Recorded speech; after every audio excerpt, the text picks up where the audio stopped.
Maybe? You decide.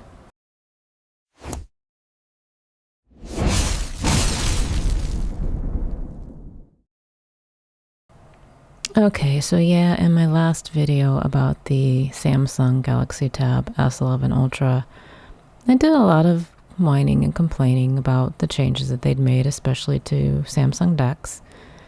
But I've spent some more time with this tablet. I have been living with it as my primary gigantic tablet for the past several days. It's been almost 2 weeks. And, honestly, it's not all that different. I mean, the things that we've talked about that are different are obviously still different. We don't have a pen that charges. It lives up here now. There's no place to put it on the back. There is a change with the pogo pins. You'll see that I have the Samsung Slim book cover keyboard here. I'm going to tell you, I did not want to buy this. I had just bought, like within the last 3 months, I just bought the Slim book cover keyboard for my S9 Ultra because, at the time I bought it, I wasn't thinking about the pogo pin placement being different. And I thought, well, I'll just be able to use this one with the S11. It's, a reasonable investment. And now I have a Slim book cover keyboard that I can't use with anything. I did try it with the S10 Plus just to see if it would work, and it does not. Even though I knew it wouldn't fit from a size perspective, I wondered if the pogo pins would work, and they did not. They did not work. So anyone who wondered about that, yeah, no, I don't think that you can use, once you get rid of your S9, your S8, your S10 Ultra, and you have that book cover Slim keyboard, I don't know what else you can do with it. It is now a very large piece of trash, I guess. Since I have it, I do want to mention some of the differences. There really aren't a lot of differences. The biggest difference is with this first row of keys. This first row. So I don't know if you can see both of them, but got control function on both, command and alt on both. The command has a little search button on the old one. It is no longer here on the new one. We've got an alt and an AI button, if I can say that, AI button on the new one. And we have language key for keyboard settings and the alt key on the old one. So you still have the alt key, but it's in a different place. And now you have the AI key that's replacing the language settings button. And then the home page up and those are exactly the same. All of the other keys are the same. I went through them one by one. There are no other differences except in this bottom row. You do still have a caps lock that lights up when it's on.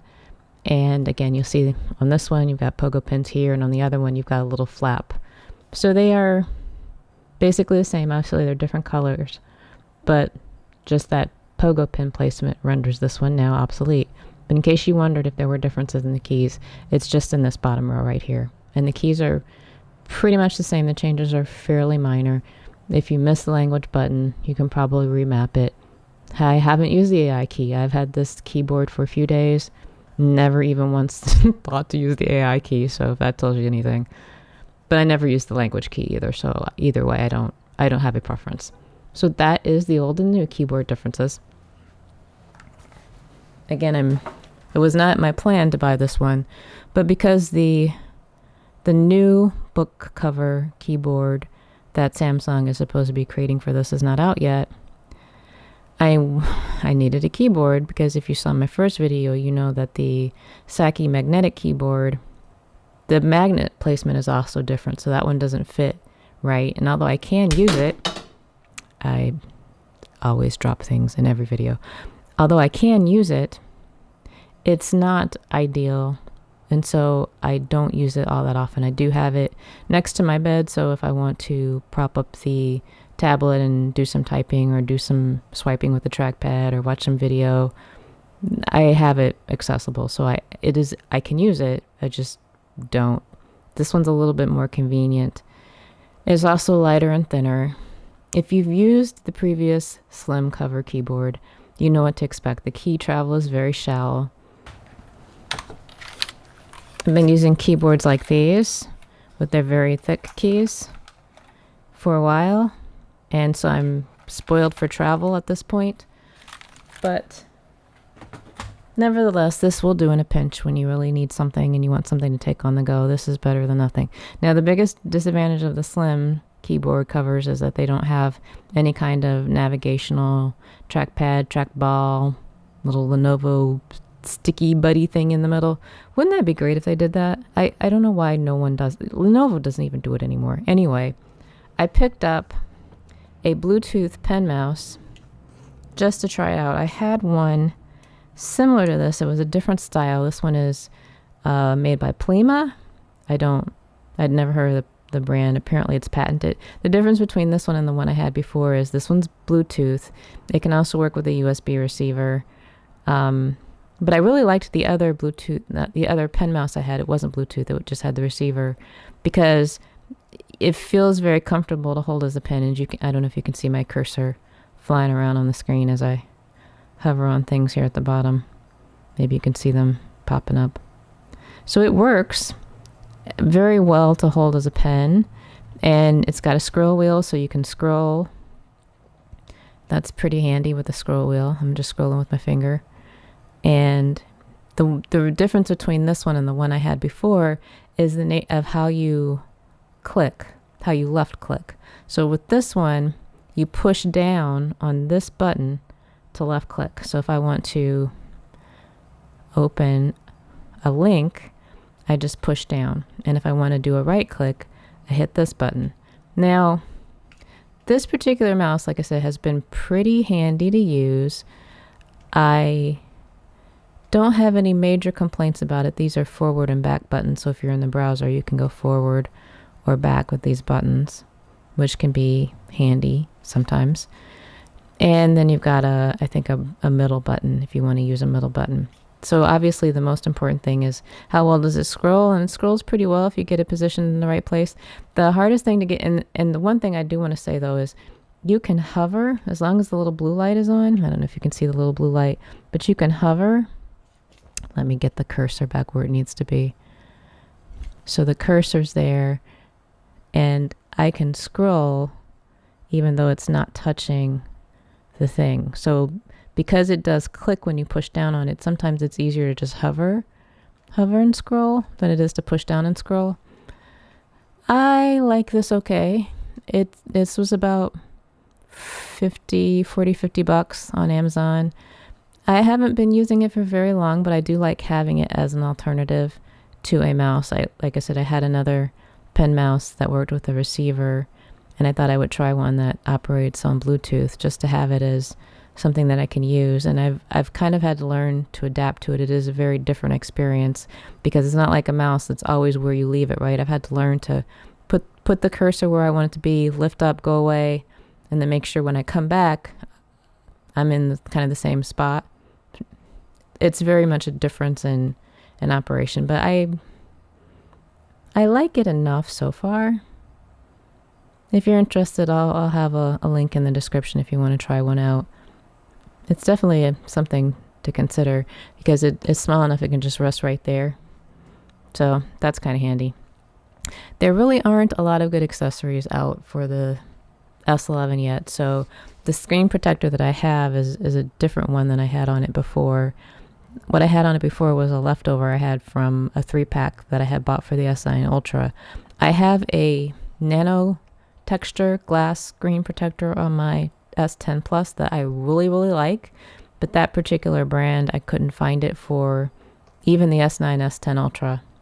So I picked up something else. I got this silk feel glass screen protector. Make your tablet write smoother. You can see that it's for the 8, 9, and the 10. It's not really intended for the 11 because of the difference in the notch here. So you can see it doesn't have that teardrop notch on the protector. It's that squared off notch that we had with the previous gen. But it came with an installation tray. You can see the installation tray. And I didn't have that for the S10 Plus. And I found that with these really big tablets, it can be hard to kind of place the thing down on there. So I wanted to try one with a tray. And it's okay. I don't like it as much as the one that I have on my S10 Plus, but it does mute glare a little bit. It is nice to touch. It feels silky. It's decent to write on with the S Pen that comes with it, as well as if you got third party, like I have my Staedtler Noris Jumbo. I love this pen. Works fine. The tips feel pretty good on the glass. I think the biggest advantage that I've found for me is that it's not as prone to fingerprints as just the bare screen or some really glossy screen protectors. It is less prone to getting nasty, and it's still going to get nasty, but it doesn't look as bad as some of the glossy screen protectors. So that's what I've been using on the screen for the last several days, and it's fine. So that's kind of how I've been dealing with accessories. I talked in my first video about the S11 Ultra about DeX, and I mentioned that when you plug it into a monitor that it does operate with classic DeX. I do want to take a moment to show you what that looks like. So let me get set up.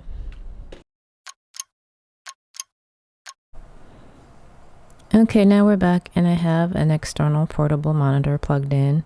And I know you probably were thinking I was going to use the one that's behind here, that's always on my desk, one of these two, but no. I have a new one that came in for review, and I thought, why not use this one? I've got it. The big difference between this one that I've got here and the one behind it is a 15.6 4K, 15.6 inch 4K. This is a 14 inch Quad HD or 2.5K, 2560 by 1600, I believe is its resolution. The brand is Intehill. It's a brand that I have actually bought before. I have a 13 inch 4K with a matte glass screen that I love. The matte glass is just awesome. This is glossy, obviously you can probably see me in there. But because it's 2.5K and it's 14 inches, it's very close in size to the Ultra. So it's actually a kind of a good compromise between like a 12, 13 inch and the big giant 15 or even larger monitors. This one's a little bit more travel friendly, and because it's 2.5K, everything is still sharp, but everything isn't super tiny, and I don't feel like I have to scale stuff up. I prefer buying 4K monitors and scaling up, but it is nice to have something out of the box that is readable and usable. So I mentioned before, I'm using my pen mouse. I don't know if you can see the cursor flying around here. The difference in this setup versus the one on the tab itself is you get your classic taskbar back here, and you have all of your standard. This is not a touch screen, by the way, which is why I'm not touching it. So you got your recents, you've got your home, and you've got your back button. You've got the ability to see your apps that are open here. If you hover over them, you can see what's going on. You've got your notification shade here that you can click on to see your notifications. You got your usual media controls down here if you want to see what's going on with your media, if anything's playing. And of course, my beloved calendar here in the taskbar. So in this particular view, you don't really get anything special. You don't get your widgets like you get with One UI 8 on the tablet or on the phone in DeX mode. You just get classic DeX. And this is different than what you get on the phone. So with the Galaxy S25 Ultra, when you plug it into an external monitor, you get the new DeX. You do not get the classic DeX. But because here, I don't know if it's a limitation of hardware, software, that they can't do both. But whatever the reason is, you get new DeX continuing to operate on the tablet. So you'll see it's exactly as I left it with it's still got the taskbar down here. And you can probably see in the background that, it's just the regular home screens back there with widgets or whatever's on there. But with the monitor, you have classic DeX. So I could arrange icons on this like I wanted to with previous tablet versions, or I could just leave it like this and drag apps over. So if I want to move this app over, I can. This is something we could not do before in Samsung DeX. We could not drag anything anywhere. So this is a big step up to be able to drag and drop windows around. I appreciate that. It is a feature that I'm going to use because I have portable monitors. Now, if you don't have a portable monitor, this may not encourage you to go buy one, but if you do have one accessible to you or you have the opportunity to try it out, I would say try it out, because kind of like with iPad OS 26, being able to actually use both monitors the way you kind of expect to in a Windows environment or Mac OS environment, it just allows you to just be a little bit more productive, and it gives you a little bit more flexibility in how you use your apps and your windows and your tabs and all of your stuff. So I think that is enough of an improvement that I am a little less bitter about losing Classic DeX. I do still wish it was an option for the tablet, because clearly it's here, right? It's in the tablet. They're just not exposing it to you for you to be able to select it. And I do wish that I had the option to pick Classic DeX for the tablet, and then it could switch into new DeX when it goes into extended monitor support mode. Or I could use the new DeX. I think giving people choice would just be the optimal way to go here. But this is where we are. So you do at least have this. And I do like this. I do appreciate being able to move windows around. So that is the Classic DeX, or what DeX looks like with monitor support with the Tab S11 Ultra. I do think that this is a benefit. By the way, I mentioned in my last video that I wanted to do kind of a performance comparison. And I did. My S9 Ultra is gone. I've sent it off to Samsung, but before I sent it off, I lined up my S9 Ultra, my S10 Plus, and this S11 Ultra right here on this desk, and I took LumaFusion, same version of LumaFusion on each of the 3 devices, and I used the same video clips to export a video. And what I learned was that was a bad test. And why it is a bad test is kind of frustrating, because frustrating and also a learning experience for me, because what I learned was, as I was doing research trying to figure out why did I get the results I got, is that LumaFusion uses the hardware on the device. And so even though you're selecting all the same settings, you can select 1080p, 30 frames per second, and all of your settings in LumaFusion export can be exactly the same, but you'll end up with different results if you have different hardware, because LumaFusion is going to use the hardware on your device. So when I initially did that test, I was horrified to discover that the S9 Ultra was the fastest of the 3. But when I dug a little bit deeper, I saw, oh, okay, this file size and the bit rate is significantly different. The bit rate was significantly lower. The file size was significantly smaller. It actually ended up between the S10 Plus and the S11 Ultra. The S10 Plus was beating the S11 Ultra pretty significantly from a time perspective. I think it was like 2 minutes versus 3 minutes.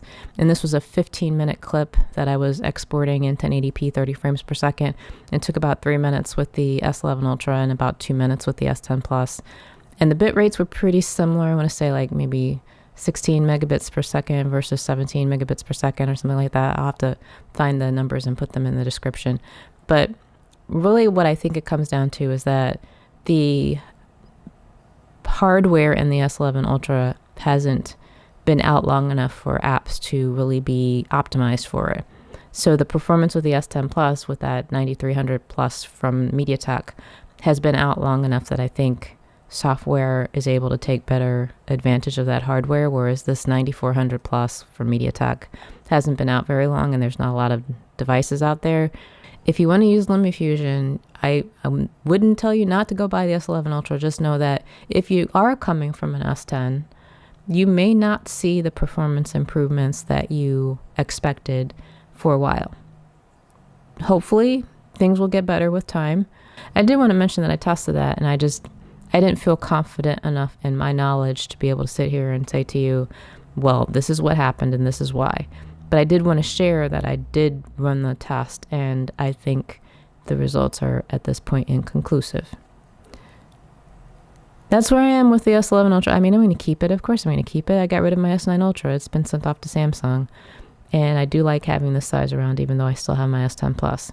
I will try the LumaFusion test again in the future if I hear that it's been optimized or it's been improved for the 9400 plus. I'll definitely do it again. I would hope that it would at least be, what did Samsung say, roughly 25% performance improvement over previous gen. I would hope to see at least that much, but we'll see. Time will tell. We have plenty of time until the next S12 debuts, probably another year to 18 months from now, right?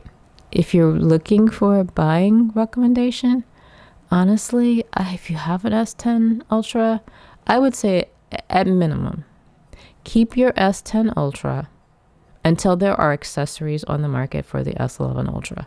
Because I don't think it makes sense to buy a tablet where now you're looking for screen protectors that aren't designed for it.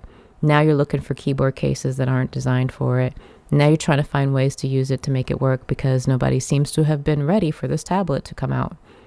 So if you are looking to upgrade to the S11 Ultra, if you have an 8 or a 9 or a 10, I'd say hold on to it for those reasons. And also because, even though the trade-in deals are really good right now, I'm sure this tablet is going to go on sale for the holidays. It's probably going to go on sale for, around early next year, holidays in the first quarter of next year as well. What do you have, President's Day and all of that stuff. It will go on sale again. There's Prime Deal days coming up. Maybe it'll go on sale for Prime Deal days.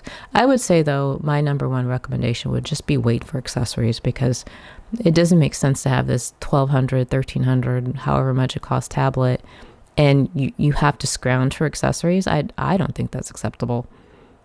But if you're okay with just buying the slim keyboard cover and having, whatever mouse you use with your previous gen, and you just want to try the new thing because, you're like me, you're a tech nerd and a tech geek, and you just want the newest thing. I'm not going to hate on you. Having the newest thing is sometimes nice, but you have options. Maybe exercise them. That's what I got. Thanks for watching.